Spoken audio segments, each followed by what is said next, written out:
Welcome to Rap in Order, the interrogation of a hip-hop album, where we take some of the culture's most beloved hip-hop albums, put them on the stand, see if they stood the test of time.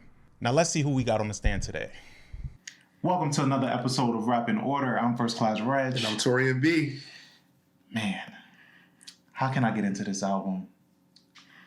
Okay, so 2006, when I think about that, I was 1 year out of high school. You graduated, what, 2004? Yep. Okay, so I was 1 year out of high school. Kingdom Come came out that year. It's a weird year for hip-hop. I want to say Hip Hop Is Dead came out that year. A bunch of different albums, but nothing was really sticking, which is, to me, and we were talking about this off mic, I was trying to think about what was the reason why I didn't turn to this album, because it was one of the biggest songs of that year. Mm-hmm. So I'm talking about Gnarls Barkley. Gnarls Barkley, which consists of Cee-Lo Green from the Goody Mob and Danger Mouse, who formed this group in 2006, and they released their debut album, Saint Elsewhere, which is the album we're getting into today. Mm-hmm. But, you know, obviously it was led by the single Crazy. Crazy was everywhere. It was in department stores. I worked at CVS at the time. It was always on. But it just really never occurred to me to check out this album. And I don't know why. So, like, when you mentioned it, I was like, oh, shit. Like, I don't think I ever even listened to that. Shocker. Yeah. So, what made you want to do this album, and how big was this album for you? This was one of my favorite albums. This is one of my favorite albums ever.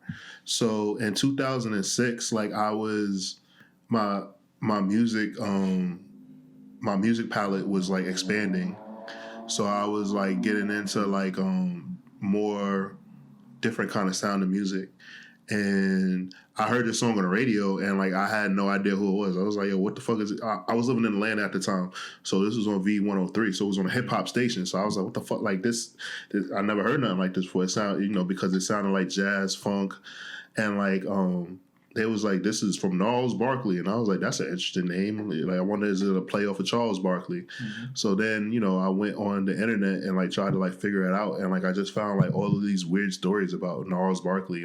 Gnarls Barkley opened up for Jimi Hendrix. Gnarls Barkley was one of Mariah Carey's mentors. Gnarls Barkley actually had was very inspirational to the Wu-Tang Clan. It spread out all of these years, and I was like, damn, it took Gnarls Barkley this long to blow up. And then I found out when I saw the video that it was Cee-Lo Green, and he was working with this producer named Danger Mouse, mm-hmm. which I thought was really cool, because then I found out oh shit, Danger Mouse did this project where he mashed up Jay-Z's acapella version of the Black Album with the Beatles' White Album, and it made the Gray Album. So, and I'm also a huge fan of the Gorillaz, and I found out that Danger Mouse worked with the Gorillaz. So it was just very cool to me to find out oh shit. So basically they kind of did what the Gorillaz kind of did with creating a story and just telling the public anything and just delivering the music. And Cee-Lo was already solo at this time, because he had a project out already. I forgot the name of it, but he had song music already out. He had a song with Trick Daddy, Sugar, that was a fucking bop. Oh yeah, and he was already doing stuff on his own, right? And he was very experimental and very different from the sound of what he did with Goody Mob. So in 2006, you got to think, we got T.I.'s King, we got Hip Hop Is Dead. We got the Inspiration by Jeezy. We got The Big Bang from Busta Rhymes. We got 2 albums from Jay Dilla. We got Donuts and The Shining. We got Lupe Fiasco's Food and Liquor. We got More Fish by Ghostface Killah. Release Therapy from Ludacris. That was when he first cut his fucking braids. Mm-hmm. Hell Hath No Fury.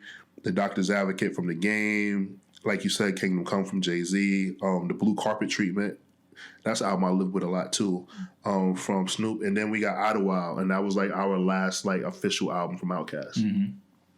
And I'm pretty like, what else? Hustler's Palm by Jim Jones, Killer Season from Cameron, Bow Wow's Port of Miami. Ross debut. Ross's debut, Port of Miami, like Father Like Son from Lil Wayne and Birdman. The Price of Fame from Bow Wow. I don't care what y'all say. That was a good ass album. That's the joint Out of My System, right? Yep. Yeah. Rotten Apple from Lloyd Banks. Like, you know, like we got some shit that year. So like I can get how like it could have like got like buried for you, but that album, nothing sounded like that album. Mm-hmm. Like that album was so like different, and I think it was like the predecessor for us to get like a Bruno Mars and a Anderson .Paak today. Yeah, I agree. Like it really like set the tone, and like it was just like a significant album for me, and like I was like really I got to see them perform live. Oh, really? Because you know when I go hard for something, like I learn everything. So like that year they performed at the Tabernacle, and the Tabernacle in Atlanta basically is an old church, and they turned it into like a place where people have concerts and shit. No. And they performed there, and like I was like, oh shit, like this is like amazing. Cee-Lo was dressed up like a Roman warrior. Of course. But it was just like it was this album was just a fun album. Like it was just dope to me, like that CeeLo Green got to do this and that labels like actually believed in him. Yeah. I think what's been so cool with like my like diving into this album, and it kind of like reignited like a memory that I had of just the promo around it, like you said, with the fake names and the fake promo that they had, which is, you know, like Drake and 21 or whatever. Yeah. But I think what was funny about it was that they would do these magazine spreads where Danger Mouse has like a suit, whatever, and then CeeLo's wearing like a wedding dress. Yeah. Or they'll be dressed up as like they're in the 60s, 70s. It was have you ever seen the movie A Clockwork Orange? Yeah, I remember Clockwork Orange. All right, so that was where they got the promo. That's where they got a lot of the. That's where they got the idea from. The one where it looks like they're wearing like pajamas. Yeah. Okay. Like that's where they got that idea. They also had one where they dressed up like Napoleon Dynamite, where Danger Mouse has like a Vote for Pedro shirt. Mm-hmm. So yeah, there was a lot of promo around this album, but I couldn't find many interviews like them sitting down with people. And every interview that I saw maybe like 2 or 3. But every interview that I saw, I noticed that they would ask them about Outkast and The Love Below and about Speaker Box. And it looked like CeeLo looked like he was a little frustrated with the question because, you know, his line of history with Andre goes way back. Dungeon Family. And he talks about, he even talks about them going back to like elementary school, like back then, and then just forming and working together the way that they did. But this is in its own lane. I mean, granted, this came out just 3 years after Speaker Box Love Below, but so I could see why it's a comparison, because it's like Danger Mouse, who I guess figuratively would be Big Boy in this situation, and CeeLo would be Andre, but the actual music is not tied together at all. It's so different. Yeah. I also think the frustration comes because for CeeLo, he's kind of always been on that kind of time. That was his part in Goody Mob, even though like he could rap with the best of them. Like he's always kind of brought like the soul and funk. I think him and Sleepy Brown, that was like their job in the Dungeon Family to like do. And I think for him, like, it's like, damn, like, I've been on this kind of time. It's just that my group wasn't as big as Outkast, but, like, we all, like, were in the same studio working right with Organized Noise. And, like, I'm not, like, no, like, Andre's my friend and, like, a lifetime friend, but, like, no, like, I influenced that motherfucker. Yeah. You know what I'm saying? Like, I think that's, like, kind of, like, where, like, he was coming from with it. And that would be frustrating, like to basically, something that you've done all your life and like, people know you for it, but like now you're on like a major scale because like without like the single Crazy in this album, I don't think that CeeLo reaches the heights that he reached. And like even like some like the songwriting credits, like his songwriting credits went up. Yeah. Like pretty much he became in demand because you can't tell me that like if you take some of the songs from this album, you give it to other artists that they don't hit number one, you know what I'm saying? I think like that's absolutely the case. Even though Cee-Lo kind of like shot himself in the foot with his career anyway, but still. Yeah, but I think Cee-Lo is one of those artists though that's like just incredibly talented, and you know he can kind of just jump back out there whenever he wants with like a song, a one-off song that'll like really get it going for him. Yeah. So I don't see him being done. I think it's just a matter of time before he comes out with something else. We'll I see. know Gnarls Barkley has kind of teased the comeback over the years. Nothing's came from it yet, but I don't know. Like you said, we'll see. I did see in one of the interviews, he said something that I thought was pretty cool. He said, I wanted to set myself up to evolve. I wanted to try different things. So like basically the liner notes of that was that he was talking about how him not being pigeonholed and him coming from, you know, Dungeon Family, Goody Mob, and, you know, him kind of being the quirky, unique one in those group settings, but not necessarily being seen like that from a different viewpoint, because with Gnarls Barkley, it took him like international in a different way. Mm-hmm. And I think he kind of had to brand himself as almost like a new artist. And then what was probably frustrating for him was that during the interview run, they were interviewing him like he was new. Mm-hmm. And he had to keep explaining to them like his lineage, you know?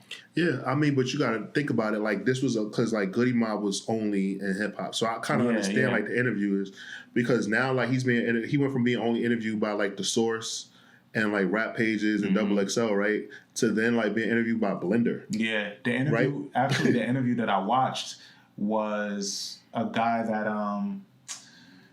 his first language wasn't English. So like every time he was talking to them, he would have to translate for the crowd.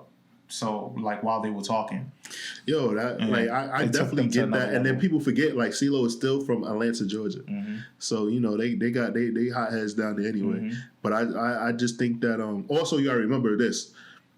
So the album originally came out in the United Kingdom first. So like I believe it came out in the United Kingdom at the top of the year, and then in the United States it came out in the spring. And they already had popularity, and I think overseas like the music consumers are like more educated. Mm-hmm. So I think that he had an easier time overseas because he's also said that like he's way more appreciated overseas, like even for Goody Mob shit, than he is in America. And I think a lot of musicians feel that way. Like that, like American, like we just consume shit and like don't like appreciate it. Like we just take shit. We don't sit with it. Even back, what's crazy is, what did I watch? Like 2-3 interviews. So another interview that I watched, Danger Mouse was saying how even back then he was saying this. He was like, well, we're kind of just trying to have fun. We're trying to bring fun back to music, and it's kind of hard right now. Attention spans aren't what they used to be. Right. Like he was saying that in 2006. Right.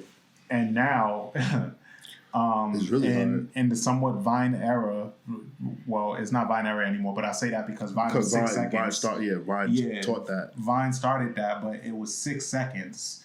And, you know, attention spans are way worse than it was in 2006. So Agreed. I can only imagine what his thought process would be if they were trying to make a new album.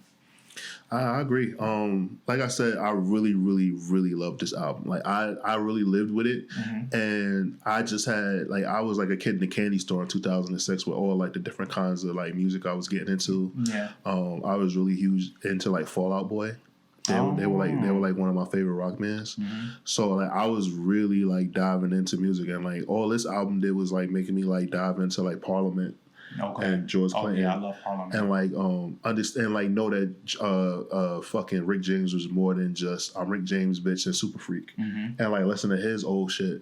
Like me, like how talented that motherfucker was. Yeah, he could play almost every instrument. Yeah. So it kind of like made me dive into a lot of music from like the 70s, like in the 60s, like a lot of like funkadelic shit, and like psychedelic and funkadelic shit, and like just like kind of like understand like the instruments that was being used on this album and shit that they was doing, like, and I definitely think Cee-Lo did a lot of drugs making this album. Yeah, absolutely.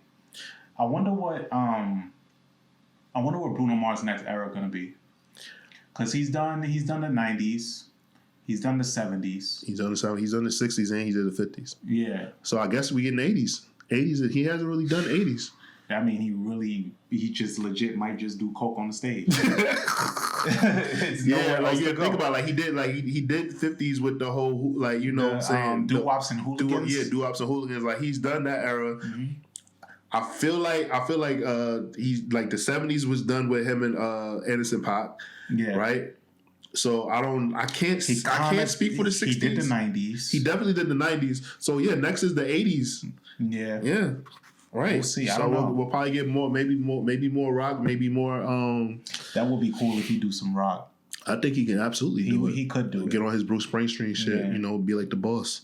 I think he could do that. But yeah, I only bring that up because you know. I mean, Cee-Lo and Bruno are very tied together. Yeah, because sure. Cee-Lo, if I'm not mistaken, Cee-Lo helps him write "Fuck You." Fuck you. Oh, yeah. Okay. Mm-hmm. All right, that makes sense. So getting into the album itself. I know you love this album, but what's some of your highlights? Like, what kind of off rip? Like, obviously, Crazy. Let me see. Obviously, Crazy for one. Smiling Faces is like. I think Smiling Faces might be like my favorite song on the album. Yeah. Right? And then we got Smiling Faces and what's the name of the other song that is like my shit? So The Storm Coming. Oh yeah, The Storm Coming. So Storm Coming is like something that like I really, really enjoy. Mm-hmm. And for me, like I just feel like that song, like I don't know why, but like whenever it rains, I want to play that song. Like so driving here, it was raining. I played that shit and it just felt good. Yeah. Just a Thought is a very interesting song too, because to me, like I think that like you know he's talking about contemplating suicide, and I just really just like he was just like talking about certain things and just like what he was going through, and I'm like, yo, this is okay, I get it. Like he's just saying like, hey, that's just a thought that crossed my mind. Yeah, and to cover something so heavy like that, and then to guise it under like just a thought, you know. So it's not like, you know. People have dark thoughts. Like we're humans, you know. They do have like their threshold of like how dark it gets. But for him to guise it as like, you know, it's just a thought. Like I'm not about to do nothing crazy, just a thought. I thought it was pretty clever to guise something so serious under such a simple title. And it just shows like where his pen is at with writing, but the song that ends the album, even though I don't think it should end the album, When Was the Last Time That You Danced?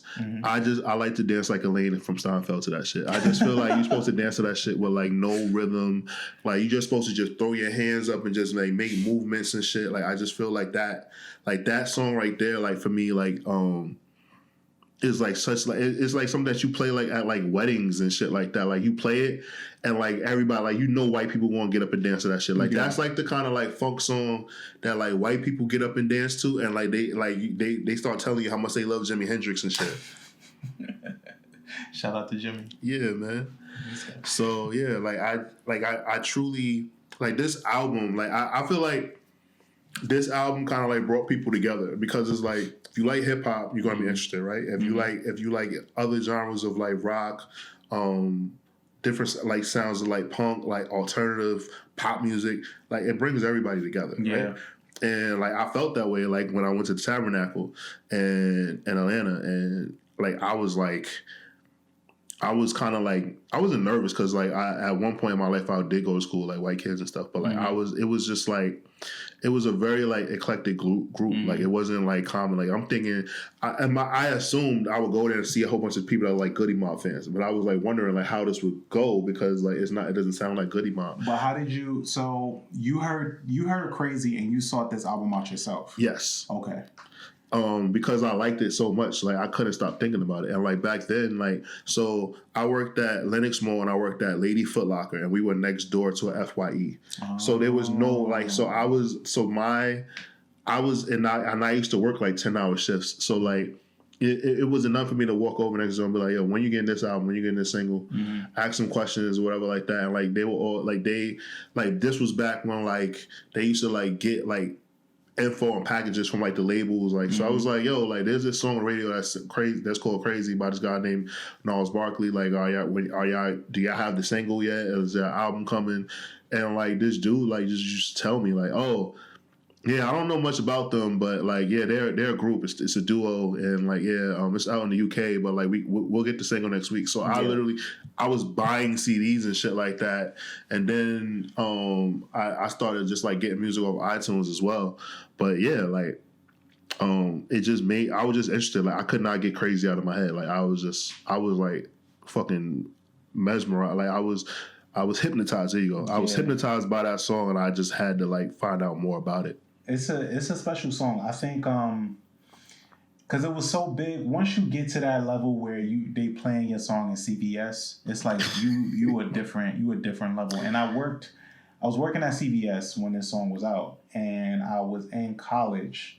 I was in community college in Detroit when this was out, and I just wasn't in this. I wasn't in this lane yet.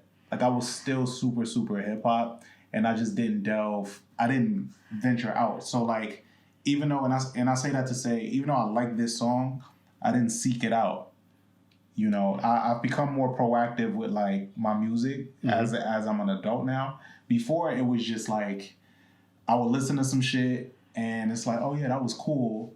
But now it's like, all right, I listen, and we have different ways to be proactive now because we can listen. If we don't know some shit, we can Shazam it. We can do so much. Do you think it was a promo though? Do you think, let's say, if like we knew of rip, like, all right, Gnarls Barkley is like is Cee-Lo Green and Danger Mouse. Do you think it was a promo and like the mystery of like you not seeing it? Because I'll give you this example. I think if Anderson .Paak had came out in 2006 and like somebody that you could like see, I think that you would have been interested in like checking it out. I just think it was that like he was faceless. Yeah, I could see that. Maybe it is that. I truly think for a while, because for a while nobody knew who Gnarls Barkley was, and it was all part of the promo. But it's funny how that kind of works in artists' favor now, because for a while people didn't know who Division was. For a while, people didn't know what her looked like. I think now it's retooled and used differently, but back then, we wanted to know who the fuck we was listening to. I think that social media helped out with that too, though, because I think with Division and like her, like that was something that was more so like spoken about in like chat rooms, and like people were able to discuss it. So some people were able to get more answers versus back then. Like, bro, I was going to a fucking record store asking about Gnarls Barkley, and then I had to start doing like nerd shit, like going on like on like label websites. And stuff like that. Like I was used to do shit like that too. Yo, like it's things like that I would do and like find out about shit about artists. Like there's a group called The Killers, and like they're from Las Vegas, and like I became a fan of theirs just because like they were about to come out, and like they just kept giving promo for them, and I was like, all right, I want to get into rock music more. So like I just started fucking with them just off the strength of that. Never heard a fucking song, so I listened to it, and I'm probably pretty sure I told myself I liked it, but then I grew to like it. Okay. Yeah, I see that. So it's just like a right place, right time type of thing. Yeah, like it just was like work. It was just working out for me. Yeah. Like with me, I just purposely wanted to, because I felt like I was like, yo, with my hip hop, like I got it. Like I just wanted to start getting into other genres, but I wanted to get into like updated genres. Cause I was like, yo, it's easy to go back and listen, but like I actually want to become a fan. And like the funny thing is, people like when people think of music in Atlanta, they only think of hip hop, but like the music scene in Atlanta and just in general is actually like really really good. So you know, I just felt really good about that shit. I think at this time I just didn't. In 2006, I wasn't venturing out from what I was introduced to. It's like I was carrying what I was introduced to in music, and I wasn't venturing out fully yet. So like everything else that kind of like poked at the bubble that I was in, like I would entertain it, I would listen, but I wasn't like kind of just grabbing it to like, you know, get to know it more.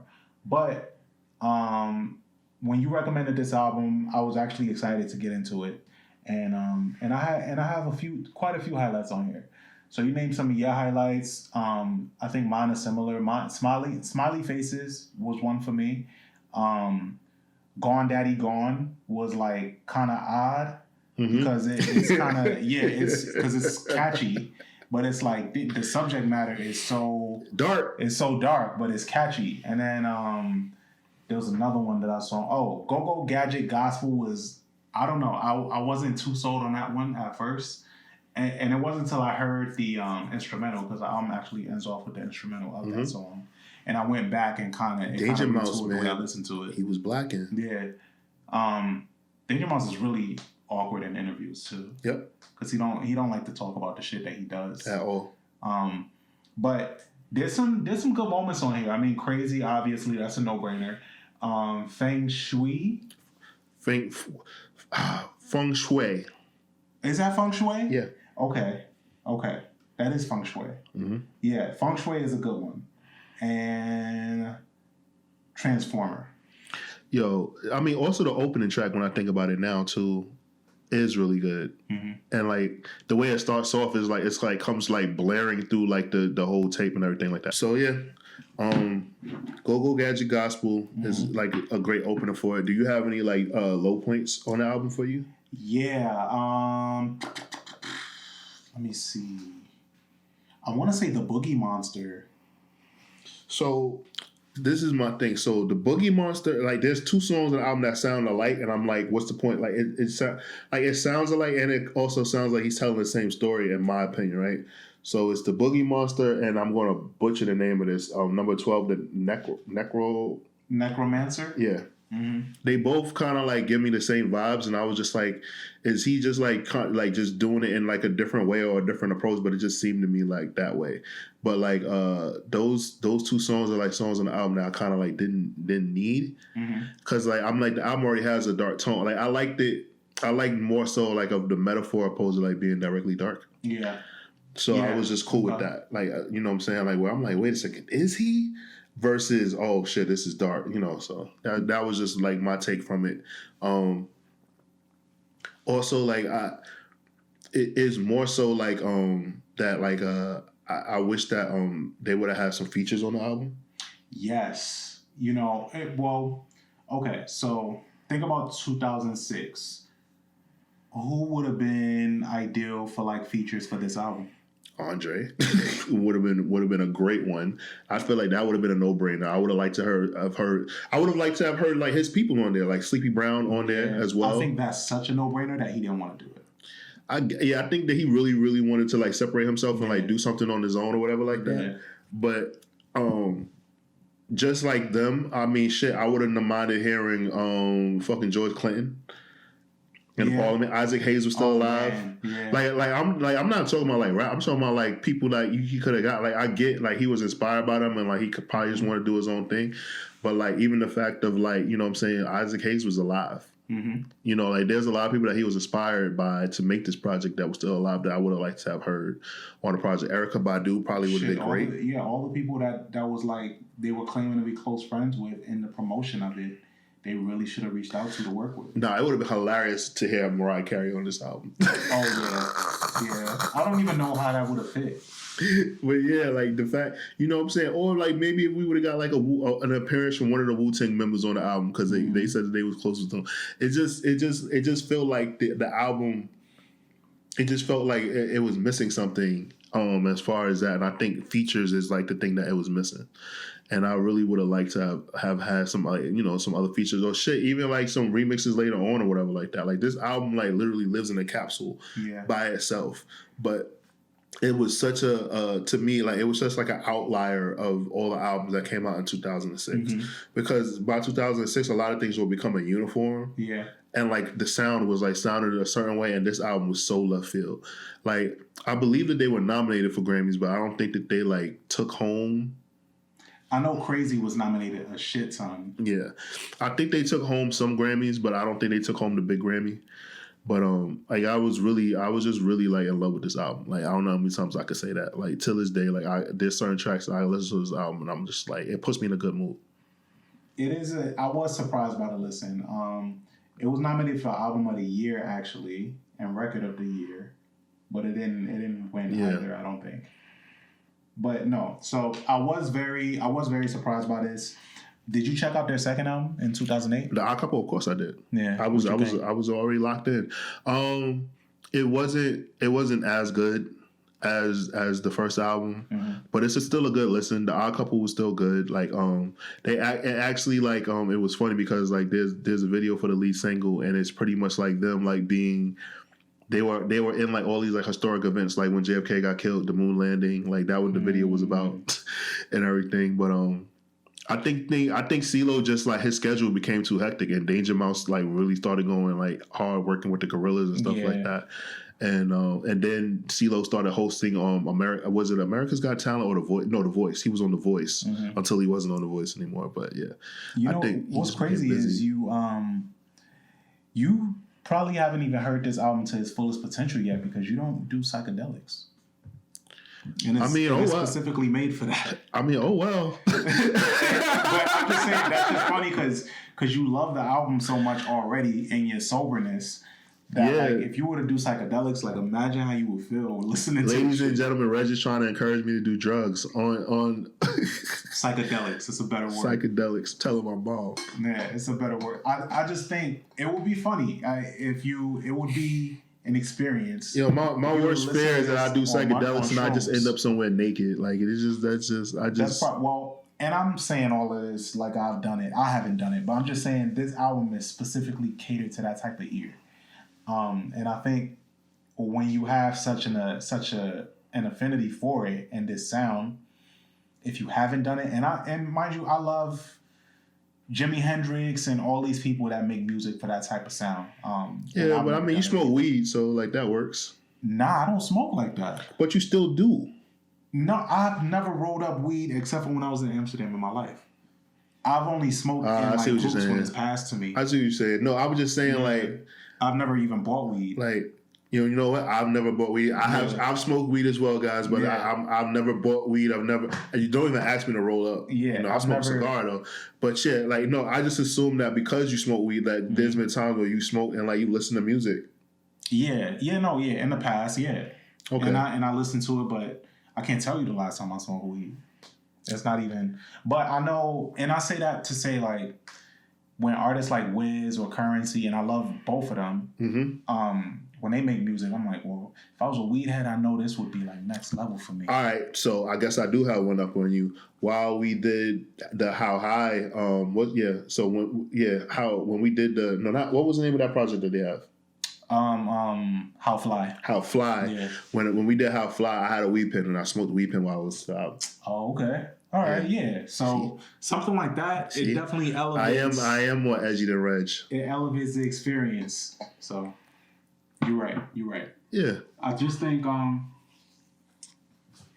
with Gnarls Barkley though, I'm interested to see what they would sound like in this current day.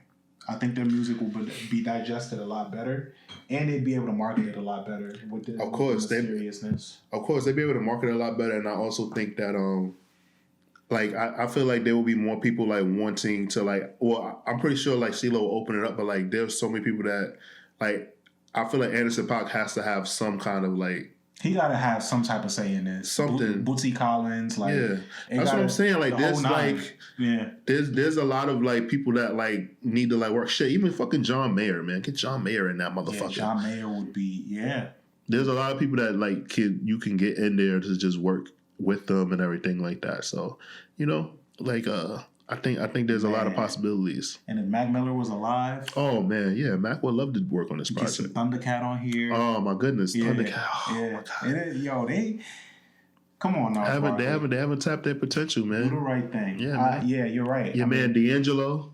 D'Angelo could be on here too. They could get something. They can get something going with this, man. Yeah. I think with this album. And I'm gonna listen. I'm gonna listen to the second album just to see if it's in the flow of things with this, or to see how much of a step down it is. Whatever, but I'm open to it. I just want to see because this album I was impressed by. There's some highlights on here. I already named the ones that I didn't really like, but overall I was impressed, and they really locked in. I'm gonna keep digging for interviews because I can't believe I only found like 3. They didn't do that many interviews though. Yeah, like as a duo, they didn't do that many interviews. They did a lot of press. One of their interviews was on High 97 with DJ Enough. I watched that one, and it was super awkward. DJ Enough starts the interview off, introducing himself and giving his history as like being a DJ to them. And it was 7 minutes. So he starts off and he's like, just so you guys know, I'm DJ Enough. And it was super like, they were just looking at him. They like, you could tell Danger Mouse didn't want to fucking be there. And he's like, yeah, and I'm Puerto Rican. And he just saying all this shit about himself and then spends the next 5 minutes just asking them about their history in music. It was weird. Yeah, that means DJ Enough wasn't prepared and did not know that Cee-Lo Green was in Goody Mob or nothing. Yeah, because even before the interview really kicked off, he was like, I got Gnarls Barkley walking in here. I'm kind of nervous. I don't know what I'm going to ask them. So he just was super off the cuff. You want to know what? I have like this thing, and maybe like I should stop thinking this, right? I was talking to my little brother, Ant, who's a DJ. And like I always try to like tell him like to like learn more about like stuff beforehand. So I'm like, yo, listen to like other genres of music, learn like find out these things. And he was like, well, why do I need to do that? I need to play like the music that people want to hear now. And I'm like, yeah, like all right, so you're 24, right? But like eventually you're not gonna be 24 anymore. And like, what if you get booked for a party? And like it's like for a substantial amount of money, and like they want you to play only music from the 90s, and like what if that's like the specific rule, and like you step outside of the 90s and like they're pissed at you, you know, or like what if like shit, what if you get booked for like older like people like that are grandparents' age and they only want 70s and 80s, and I was like, and then like you know like you might know like things that like aren't deep cuts, but like you know things that are like on the surface, and they just say, oh, you ain't do no homework. So like it's always interesting to me like when someone tells me that they're a DJ and they're not a walking music encyclopedia. Yeah. I know that sounds like really like hard and heavy-handed, but I'm always curious. Well, no, I mean I think the way you put it is good because essentially, yeah, he'll get booked for different shit that's like in different genres or different decades, and you gotta be somewhat knowledgeable with this shit, right? And just brush up on your stuff when you're not even working. It's music. Your job is to listen to music. I just always think that because I'm like, for me, like I love hip hop, but I know that like hip hop is based off of mainly using samples or using sounds from like other genres, right? So sometimes like I want to know like where like something comes from or whatever like that. Like that's why like. I remember when I went on my David Bowie journey and like realizing how much of hip hop David Bowie like was a part of an influence and shit like that. You know what I'm saying? Like Puff damn near like used so much of that nigga's music to sample, and then like how much like he like appreciated and loved hip hop and was an advocate for it. Yeah, I remember back then. The article you wrote about that. So you know like learning about that or like learning about like the blues and stuff, you know, I'm just always interested. So like you saying that about the DJ Enough thing, like it's just kind of like disappointing because it's just like damn, like here's somebody like is a renowned DJ, somebody that you respect, and like they say they love music, but it's like no, just say you love the genre of music that you're working in. You love rap, you love hip hop, and that's cool, bro, but you don't love music. Yeah, I get that. Sorry for that rant, ladies and gentlemen. Just but that's kind of a way to just tie it all the way back. So you do love this album. I haven't really heard you name any flaws, so I'm curious to know your rating. So all right. So here's the thing. I love this album, right? But I don't even know how to rank it because like he does very little. Like basically when we rate the albums, they're usually rap albums, right?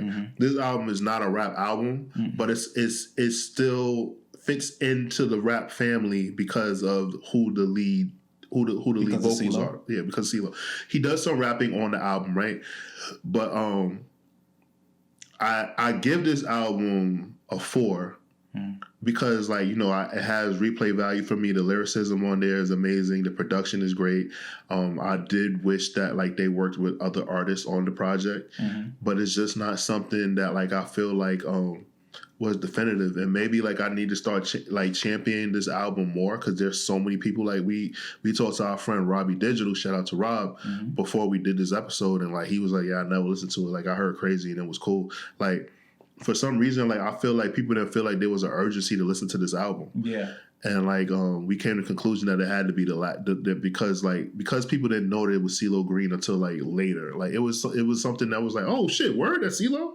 Like it just would seem like it was something that people just didn't like care about. And like I'm trying to like figure that out, but like, and I've never ever thought about ranking this album. Usually I always think about that, but with this project, I just like enjoy it, and like I don't think that it like I do think that it was it laid the groundwork for artists like Bruno Mars and Anderson .Paak to come out, and Janelle Monáe. But I just think that this album is not like the best of its genre, or like I don't think that it was like defining or definitive. I think it was like a fun passion project that he made, and that's why I gave it 4 out of 5 waffles, because it's like there's not many flaws on the album to nitpick at, but it's not like it's not like the standard or anything like that. I think for me, I'm comfortable giving it a 3. Okay. Because I haven't sat with it that long, one, so it doesn't resonate with me as strong as it does for you. I think for me, there are some highlights on the album that I name, and it's super impressive that this was around 2006, because a lot of the music on here doesn't sound dated. Doesn't sound dated at all. Like from the production to the vocals to the subject matter too. I feel like there's a heightened focus on mental health, and that's all over this album. But the way that it's done is the artistic level is crazy, because it's not done over this sad, somber music, even though the subject matter is so heavy. It's done in a very, very specific and really intent, has a different type of intent behind it.